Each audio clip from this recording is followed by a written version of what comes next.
நான் கனரக வாகனங்கள் நின்று விடத்தை வேலை செய்து என்னென்று கேட்டேன். பழைய போஸ்ட் ஆஃபீஸ் இடத்தை வந்து இடிக்க போகிறாங்க. என்ன ஃபுல்லாக அடி 18 கல்வி வைக்கும். 18 கல்வி வைக்கும். புது கட்டிடம் வர போகுது. போஸ்ட் ஆஃபீஸ் 18 கல்வி வையோட போகுது. அது சம்பந்தமா இது வெளியாக புது கட்டிடம் வருது. அது பழைய கட்டிடம். அது வந்து கோட்ஸ் பாருங்க. அந்த கட்டிடத்தை கோட்ஸுக்கு பாருங்க கொடுத்துட்டீங்க. அந்த துண்டெல்லாம் பாருங்க கொடுத்தீங்க. இப்போ இந்த உலகம் உங்களுக்கு 35 பேஜஸ் தந்திருக்கிறான். யார் இந்த டிஎஸ் ஆஃபீஸால பிரதேச செயலகத்தால் அரசாங்கத்தால் 35 பேஜ் வந்து தந்திருக்காங்க. இப்போ இதில் வந்து புதிய கட்டடங்கள்லாம் வைக்க போகிறோம். மேனே 90 மில்லியன் வேலை திட்டம். 90 மில்லியன் ரூபாய் வேலை திட்டம். பழைய அஞ்சல் அலுவலகம் எத்தனையாம் ஆண்டு இயங்கினது? இதுதான் பழைய அஞ்சல் அலுவலகம் களுவாஞ்சிக்குடி போலீஸ் நிலையத்துக்கு முன்பாகவும் நீதிமன்றத்துக்கு அருகாமையில் அமைந்திருக்குது. தபால் நிலையத்தினுடைய ஊழியர்கள் அவர்கள் கடும் ஆர்வமாக இருக்கிறாங்க இந்த விஷயத்தில். உடனே என்னை கூட்டிக் கொண்டு காட்டுறாங்க. இവിടുത്തെ வாங்க அதில் பொருள் இந்த கல் இருக்குது, அதில் பார்த்து எல்லா விவரமும் இருக்குன்னு சொன்னால் அதில் எழுதிப்பட்டிருக்கு. என்னென்னு சொன்னால் இந்த கட்டடம் இந்த அஞ்சல் அலுவலகத்தின் புதிய கட்டிடம் கல்குடா பாராளுமன்ற உறுப்பினரும் உள்நாட்டு அலுவல்கள் அமைச்சருமாகிய மாண்புமிகு KW தேவநாயகம் அவர்களால் 1988 டிசம்பர் 13 வைபவ ரீதியாக திறந்து வைக்கப்பட்டது என்று இருக்குது. அதோட this post office new building was ceremonially declared open by Honorable KW Devanayagam MP for Kalkuda and Minister of Home Affairs on the 13th December 1988 என்று இருக்கிறது. வாசிக்கலுமாண்டு பார்ப்போம். மேவ தபால் காரியாலே நவகொடநகில் கல்குடா பார்லிமெண்ட் மந்திரி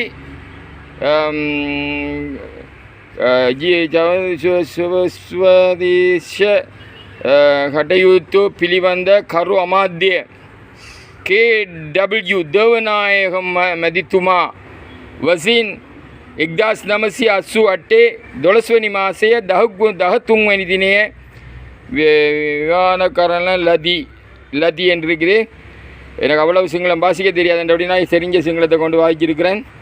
ஆகவே இந்த அஞ்சல் அலுவலகத்தின் புதிய கட்டிடமானது கல்குடா பாராளுமன்ற உறுப்பினர் உள்நாட்டு அலுவலக அமைச்சருமாகிய மாண்புமிகு KW தேவநாயகம் அவர்களால் 1988 டிசம்பர் 13 வைபவ ரீதியாக திறந்து வைக்கப்பட்டது என்று போனவன. அதை போட மேம தபால் காரியாலய நவகொடலிகிலிமே கல்குடா பார்லிமெண்ட் மந்திரி இஸ்வதேஷ் கட்டயுத்து பிலிவந்த கரு அமாத்ய KW தேவநாயகம் மதித்துமாவிசின் 1988 தொலசோனி மாசிய தாக்தங்குவனிதா விருதகரண லதி என்று போட்டிருக்கு. அதே மாதிரி this post office new building okay B ceremonially declared open by Honorable KW Devanayagam MP for Kalkuda and Minister of Home Affairs on 13th December 1988 என்று இருக்கின்றது. இதை அங்கே எடுத்து தபால் நிலையத்தில் ஊழியர்கள் 3 பேர் படத்தை நிற்கிறாங்க. அவர்கள் வந்து மிகவும் ஆர்வமானவர்கள், துடிதுடிப்பானவர்கள். அவர்கள் வந்து எல்லாத்தையும் காட்டினாங்க. இப்படி பார்க்கல இந்த இடம் வந்து பாரிய இந்த இடம் வந்து மண்மனித நிறைவேற்றி பிரதேச செயலகத்தினால் வழங்கப்பட்டிருக்கிறது. அவங்க அருகில் தான் அவங்களோட போஸ்ட் ஆஃபீஸ் இருந்த அதுக்கு பக்கத்தில் இந்த கட்டடம் புதுசாக ஒரு கட்டடம் நிர்மாணிக்கிறாங்க. இது ஒரு முக்கியமான விஷயம் என்னென்னு சொன்னால் 1988 ஆண்டு இந்த தபால் நிலையம் முன்னாள் அமைச்சர் மாண்புமிகு KW தேவநாயகம் அவர்களால் திறந்து வைக்கப்பட்டதை அடுத்து 6 மாதம் தான் இந்த கட்டடம் இயங்கியது. அதுக்கு பிற்பாடு உள்ள காலங்கள் 1988க்கு பிற்பாடு உள்ள காலங்கள் எல்லாம் எல்லோருக்கும் தெரிந்த காலம், மிகவும் பிரச்சனையான காலம், பாரிய பிரச்சனைகளை எதிர்நோக்கிய காலம், முள்ளின் மேல் நடந்த காலம் என்பதனால் இந்த பிரதேசத்தில் இதை தபாலகத்தை வருமே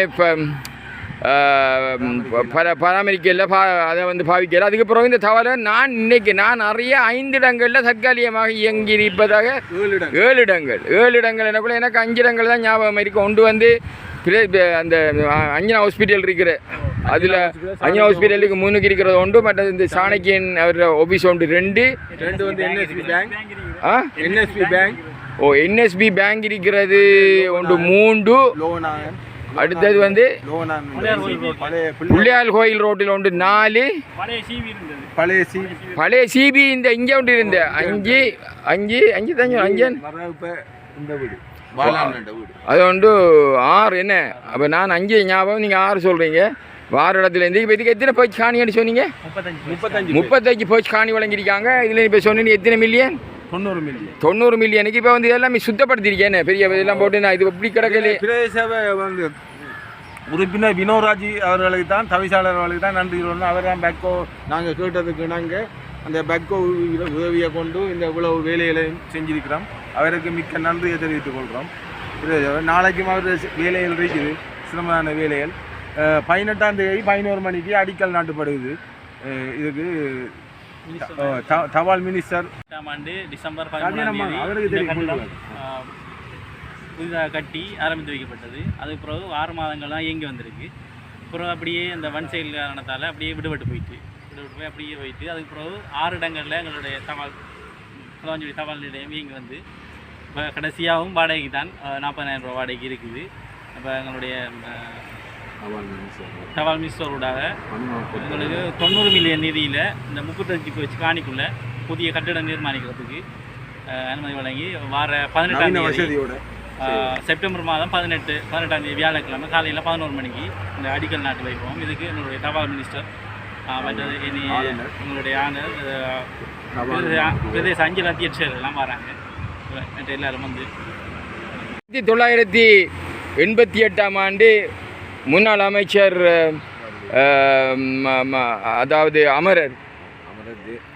அதாவது KW தேவநாயகம் அவர்களால் ஆரம்பித்து வைக்கப்பட்ட இந்த நீதிமன்றமானது 6 மாத காலம் இயங்கிய நிலையில், அதாவது ஒன்றிய வரலாறு கேட்குறதுக்கு யாராவது ஒரு ஆள் தான் கேட்கணும். அந்த வரலாறுகள் வந்து இவங்களுக்கு தான் தெரியும், இவருக்கு தான் தெரிஞ்சவர். இப்போ சொன்னார் இவர் இந்த அஞ்சலில் இயங்கக்குள்ள இவர் 1984ஆம் ஆண்டு ரிலீஃபாக வந்து வேலை செய்தேன்னு சொல்கிறாரு. அந்த வகையில் தெரியும். அதுக்கு பிறகு இந்த கட்டிடம் வந்து 7 இடத்துல தற்காலிகமாக இயங்கியிருக்குது. அதாவது அது மழையாக இருந்தால் என்ன, புயலாக இருந்தால் என்ன, யுத்தமாக இருந்தால் என்ன, இடம்பெயர்வாக இருந்தால் என்ன, மீள்குடியேற்றமாக இருந்தால் என்ன, சுனாமியாக இருந்தால் என்ன, எவ்வாறான ஒரு சிறந்த சேவையை வழங்கிய தபாலகம் என்று சொன்னால் அது களுவாஞ்சிக்குடி. அதை மறக்க முடியாது. அந்த காலத்தில் தபால் அதிபர்களாக இருந்தவர்களும் அவ்வாறு பலர் இருந்தார்கள்.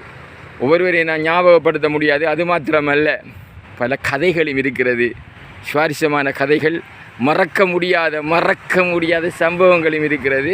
அவ்வாறான ஒரு இடத்தில் இப்போ புதிய தபாலகம் அமையப்பெற இருப்பது பெரிய நல்ல ஒரு பாரிய நல்ல விடயம். இதை அதாவது அமைச்சர் நலிந்த ஜெயதிசா அவர்களால் எதிர்வரும் வியாழக்கிழமை இந்த கட்டடத்துக்காக 90 மில்லியன் ரூபா செலவில் 35 பேச்சு காணியில் இந்த கட்டடம் நிர்மாணிக்கப்பட இருப்பதற்கான அடிக்கல் நாட்டப்பட உள்ளமை குறிப்பிடத்தக்கது. 84 சேர்ந்து இந்த கேசுவில் விளைஞ்சாலத்தில் அங்கால இந்திய ஆவின்றவங்க. அப்போ நாங்கள் இதை வீரஞ்சி இந்த காலத்தில் கொஞ்சம் காலம் தான் விளைஞ்சாங்க. பிரச்சனையால் நாங்கள் போயிட்டு இது வந்து இந்த அனுபவ காலத்தில் 30 காலத்தில் குறைஞ்சது ஒரு 7 வீடு மாறிருக்கு.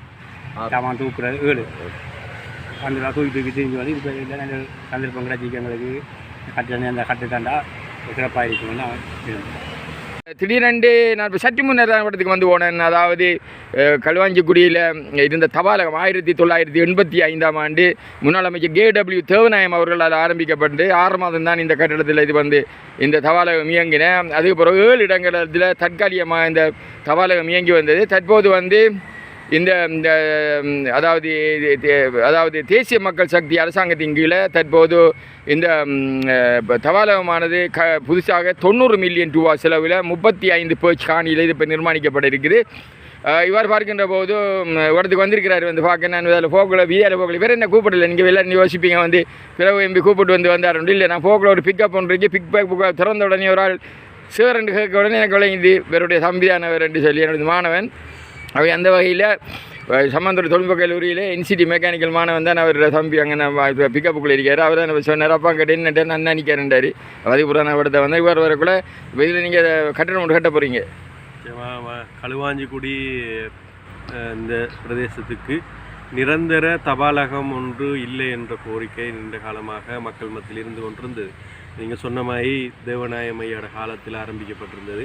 அதற்கு பின்னர் தபாலகத்துக்கான சரியான இடமைவுகள் இல்லாமல் இருந்தது. ஆகவே இந்த தேசிய மக்கள் சக்தி அரசாங்கத்திலே தபால் தொடர்பு மற்றும் சுகாதாரத்துறை அமைச்சர் நலிந்த தேசிச்ச அவர்கள் மூலமாக அதுக்கான நிதி ஒதுக்கீடுகள் மேற்கொள்ளப்பட்டிருந்தது. நாளைய மறுதினம் வியாழக்கிழமை மட்டக்களப்பு விஜயம் ஒன்றை மேற்கொண்டு இந்த தபாலகத்துக்கான அடிக்கல் நாட்டு விழாவை செயற்படுத்த இருக்கின்றோம்.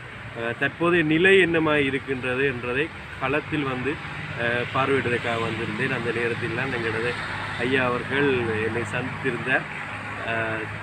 ஐயா உங்களுக்கு புதிய ஆளில் பாராளுமன்ற உறுப்பினராக வாரத்துக்கு முதலே நான் உங்களை ஒரு நேர்காணல் வேண்டு வருதுனேன். நான் பாராளுமன்ற உறுப்பினராக தெரிவு செய்ய முதல் பாராளுமன்ற தேர்தலில் ஈடுபட்டு கொண்டிருக்கும் போது முதலாக ஒரு நேர்காணல் ஒன்றை நிகழ்த்தியது ஐயா முன்னிலை தான். அன்றே அவர் என்னை கணித்திருந்தார் என்று நினைக்கின்றேன். ஆகவே இன்றைக்கு அது நீங்கள் வெற்றி பெறுவீர்கள் என்று நான் கூறித்தான் இருந்தேன். அவர் எதிர்ப்பு கூறல் சரியாக இருந்திருந்தது. மேலே அவருக்கு நன்றியை தெரிவித்துக் கொள்வது நேரத்தில் அந்த வகையில் எவ்வாறான செயற்திட்டங்களை தொடர்ந்து மட்டக்களப்பு மாவட்டத்தில் மக்களுக்காக வேண்டி நீங்கள் செய்ய இருக்கிறீங்க? மேலே நீண்ட கால தேவைகளாக இருக்கின்ற பிரச்சனைகளுக்கு தீர்வு கண்டு கொண்டிருக்கின்றோம். அதன் ஒவ்வொரு கட்டமாக அந்தந்த பிரதேசத்தில் இருக்கின்ற குறைபாடுகளை அந்த தேவைகளை நிறைவு செய்கின்ற விதமாக அதுக்கான நிதி ஒதுக்கீடுகளை மேற்கொண்டு தேடி அந்த விடயங்களுக்கான செயற்படுத்துவதற்கான நிதி ஒதுக்கீடுகளை செய்து கொண்டிருக்கின்றோம். வெகு விரைவில் நீண்டகால பிரச்சனைகளை தீர்க்கக்கூடிய ஒரு அரசாங்கமாக தேசிய மக்கள் சக்தி அரசாங்கம் இருக்கும். அது இன்னும் ஒரு 20 வருஷத்துக்கு இப்போ தற்போது இருக்கிற ஜனாதிபதி தான் இன்னொரு 20 வருஷத்துக்கு அவர் தான் ஜனாதிபதி. அதில் மாற்றுக்கருத்துக்கு இடம் இல்லை. தற்போது அவ்வாறு தான் நிலப்பாடு இருக்குது.